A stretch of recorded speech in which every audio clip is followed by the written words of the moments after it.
ಕರ್ತನ ನಾಮಕ್ಕೆ ಸ್ತೋತ್ರವಾಗಲಿ. ಕೀರ್ತನೆಗಳು 58ನೇ ಅಧ್ಯಾಯ. ಅಧಿಕಾರಿಗಳೇ, ನೀವು ಕೊಡುವ ತೀರ್ಪುಗಳು ನೀತಿಗನುಸಾರವಾಗಿವೆಯೋ? ಜನರ ವ್ಯಾಜ್ಯಗಳನ್ನು ಯಥಾರ್ಥವಾಗಿ ಬಗೆಹರಿಸುವುದುಂಟೋ? ನಿಮ್ಮ ಮನಸ್ಸಿನ ಕಲ್ಪನೆಯೆಲ್ಲ ಕೆಟ್ಟತನವೇ.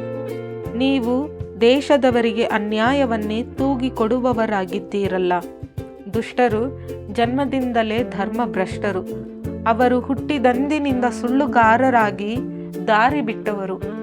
ಅವರು ಸರ್ಪದಂತೆ ವಿಷಭರಿತರು. ಜಾಣತನದಿಂದ ಮಂತ್ರಿಸುವ ಹಾವಾಡಿಗರ ನಾಗಸ್ವರಕ್ಕೂ ಮರುಳಾಗದೆ ಕಿವಿಗೊಡದೆ ಕಳ್ಳ ಹಾವಿನಂತೆ ಇರುತ್ತಾರೆ. ದೇವರೇ, ಅವರ ಹಲ್ಲುಗಳನ್ನು ಮುರಿದು ಬಿಡು. ಯೆಹೋವನೇ, ಪ್ರಾಯದ ಸಿಂಹಗಳ ಕೋರೆದಾಡೆಗಳನ್ನು ಕಿತ್ತು ಹಾಕು.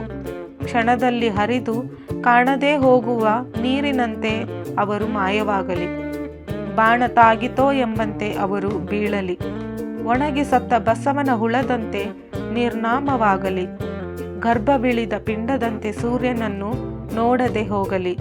ಇನ್ನೂ ಬೇಯದ್ದಿರುವಾಗಲೇ ಒಲೆಗಿಕ್ಕಿದ ಮುಳ್ಳಿನ ಕೊಂಪೆಯನ್ನು ಬಿರುಗಾಳಿಯು ಹಾರಿಸಿ ಬಿಡುವಂತೆ ದೇವರ ಉಗ್ರಕೋಪವು ಅವರನ್ನು ನಿಶ್ಶೇಷ ಮಾಡಲಿ. ದುಷ್ಟರಿಗಾಗುವ ಪ್ರತಿದಂಡನೆಯನ್ನು ಭಕ್ತರು ನೋಡಿ ಹರ್ಷಿಸಿ ಅವರ ರಕ್ತದಲ್ಲಿ ಕಾಲಾಡಿಸುವರು. ನೀತಿವಂತನಿಗೆ ಫಲ ಉಂಟೆಂತಲೂ ಲೋಕದಲ್ಲಿ ನ್ಯಾಯಸ್ಥಾಪಕನಾದ ದೇವರು ಇದ್ದಾನೆಂತಲೂ ಸರ್ವರು ಒಪ್ಪಿಕೊಳ್ಳುವರು.